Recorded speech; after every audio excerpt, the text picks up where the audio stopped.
Brooklyn is one of the cities in the United States that has been controlled by mafia groups. Even the police can't do anything about it. The mafia committed so many crimes and made the city a place for money laundering. Every week, crime money from the mafia would be deposited from one bar to another. The bar workers had no idea about it all and were forced to keep their mouths closed and do what was told to them by the mafia. One of the bartenders was named Bob. Despite his common appearance, he once worked as a cold-blooded assassin. Now he often attended church to calm his mind and heart from all his sins in the past that haunted him every time. One night, when he came home from work, Bob found an injured dog in a trash can in front of someone's house. When he was about to look at it, the owner of the house named Nadia addressed him from the back door. Nadia suspected that Bob was going to rob her house, but after seeing the dog that he held and how serious the injuries were, Nadia asked for Bob's ID card and then invited him inside to take care of the dog's wounds. Just before they entered the house, someone was seen secretly spying on them from afar.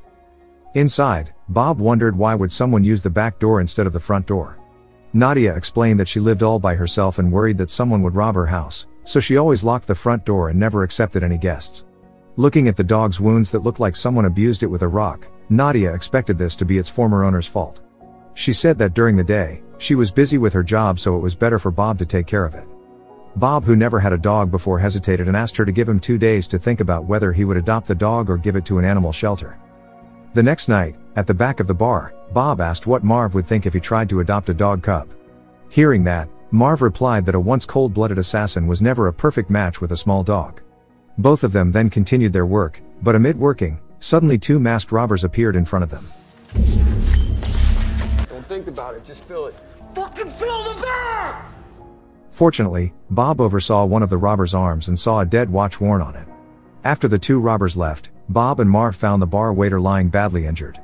Marv then called an ambulance, and not long after, the police also appeared on the scene. When the police asked about the characteristics of the robbers, Bob explained that one of them was wearing a dead watch. The following morning at church, Bob kept thinking about the dog he found a couple of days ago. He finally decided to take care of it and went to Nadia's house because he couldn't calm down. That dog was named Rocco. Bob, who had no experience caring for dogs at all, asked Nadia to teach him. At the pet shop, Nadia accompanied Bob to buy various necessities and made a necklace for Rocco. After returning from the pet shop, a man was spying on them again, just like that night when they found Rocco. At night, Marv was seen secretly meeting one of the masked robbers from yesterday. Apparently, Marv was the one behind the robbery. He hired 2 criminals to rob his boss's bar due to gambling debts haunting him. Marv was furious with the robbers. Their carelessness yesterday beating the bar waiter badly caused him to call the ambulance and triggered the police visit. Marv then told the other robber to tell his friend to throw away his dead watch so the police wouldn't know their whereabouts. A week later, Bob and Marv were cleaning the back of the bar. When they were cleaning the snow, the mob boss who owned the bar named Chavka came there, all because of the news he heard about the robbery in the bar last week. He suddenly opened his van's back door and showed one of the grunts he tortured for betraying him. He then ordered them to get back all his money no matter what. He didn't want to hear any reason or complaint about it. The next day, when Bob was taking Rocco for a walk in the park, he met Nadia. She offered to take turns taking care of Rocco every time Bob was busy at work. Handed the offer, he happily accepted it. Before separating, they both exchanged cell phone numbers, and from that day, their relationship grew closer. Nadia often took the time to have lunch together and accompany Bob for a walk with Rocco almost every day, but that afternoon, after Nadia came home, a mysterious man that was spying on them finally appeared and greeted Bob. The man was Eric. He looked at him cynically while complimenting his dog, saying it was very cute, then immediately left.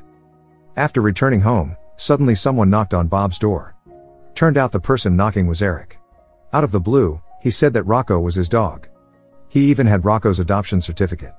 He threatened that if Bob did not want to be reported to the police for kidnapping Rocco, he had to pay the sum of $10,000 within a week. Before leaving, Eric took Bob's umbrella while threatening that he could take Rocco whenever he wanted, just like what he did to the umbrella if Bob could not provide the money he asked for before next week. The next afternoon, when Bob and Marv were cleaning the trash, there was a suspicious plastic bag hanging on the fence. When checked, they were both shocked to see that the bag was filled with the same amount of money from the robbery last week and the dismembered hand of one of the robbers, complete with the dead watch on it. Confused, Marv ordered Bob to immediately get rid of the dismembered hand before the police found out. Inside, Bob looked confident dealing with such things a common person would not dare to deal with. Because of his background of being a former cold-blooded assassin, he didn't show any slightest hesitation to wrap the dismembered hand in plastic. Just when he finished, Eric suddenly came to the bar and asked for something to drink, but Marv immediately kicked him out, saying the bar wasn't open yet. Luckily, Eric didn't see what Bob was doing in the back. After that, Marv told Bob to dump it in the harbor. He brought Rocco to avoid suspicion. In the harbor, he checked around just to be safe and dumped the cut hand immediately when no one saw. Just when the hand drowned, the police who handled the bar robbery case days ago passed by and greeted him. Without the slightest suspicion, the policeman asked if Bob knows a man named Eric. Just now, Eric was imprisoned for murdering people at the bar where Bob worked, but unfortunately, he had to be released because the police lacked evidence. Getting no evidence, the police continued his investigation to another place. That night, Marv was seen meeting one of the robbers who was still alive. Marv offered a job to rob the bar again, but the robber refused. He didn't want to have a tragic death like his friend, without him knowing, was murdered by Marv because he was afraid of Chavka's threat. Marv then explained that this time, he had an idea to escape without Chavka finding out. But even though Marv had persuaded him, he still refused. Eventually, Marv had to kill him because he had heard of all the robbery plans to keep the plan secret and avoid leaking information. After making sure that there were no witnesses, Marv ran away.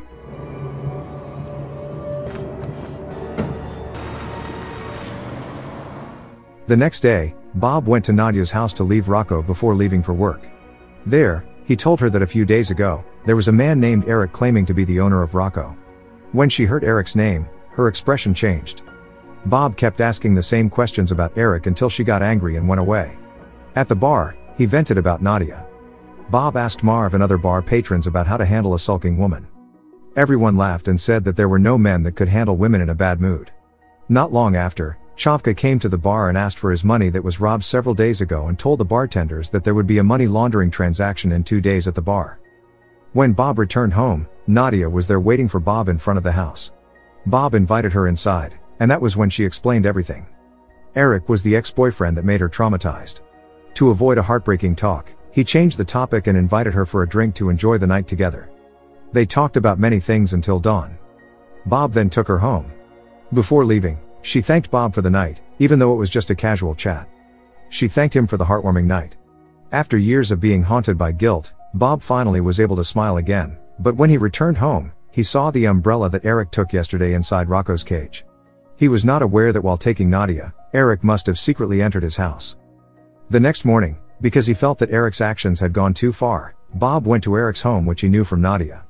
Eric said that he just wanted to give a warning that if he didn't pay until the due date, he would torture Rocco, just like in the past when Bob first found it in the trash. Eric seemed to not care about Rocco at all. His intention from the very beginning was just to blackmail Bob because he was jealous of seeing him together with his ex-girlfriend whom he still loved, Nadia. While holding back his anger, Bob said he would pay the ransom at the bar the day after tomorrow. The next morning, Bob found out that Marv was sick and decided to give him a visit.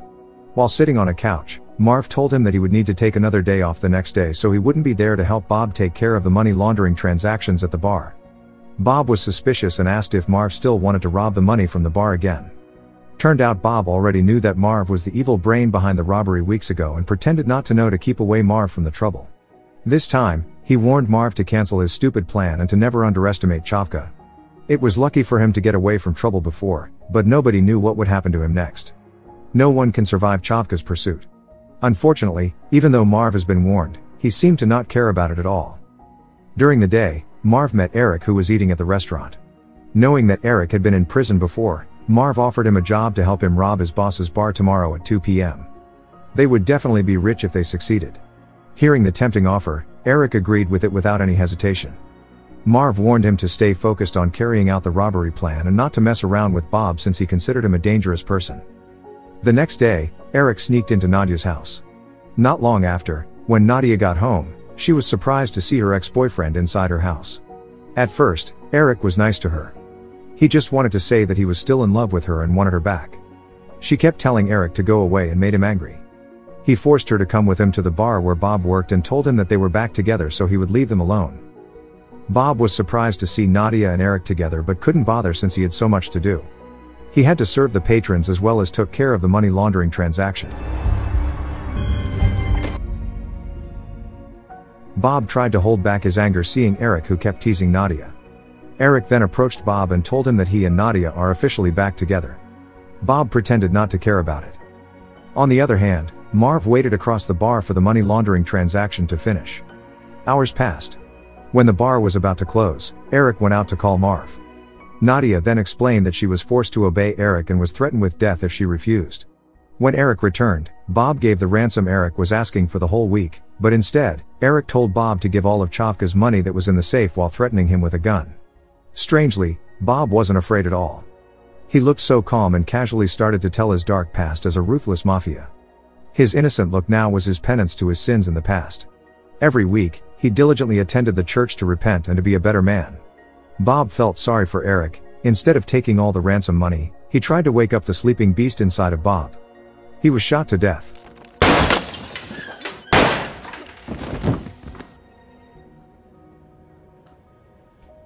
Seeing the man that she loved killed someone right in front of her eyes, Nadia was shocked. Bob tried to explain everything and asked her to go home. Turned out, Chavka already knew Marv's robbery plan all this time and asked one of his lads to kill Marv while waiting for Eric to come out of the bar. The man shot Marv on the spot. And I'll pay you a ticket to After cleaning up Eric's dead body, Bob contemplated all he had done. Since the shooting incident, Bob had never seen Nadia again. Even though Chavka had completely promoted Bob as the manager of the bar to replace Marv, it didn't make him happy.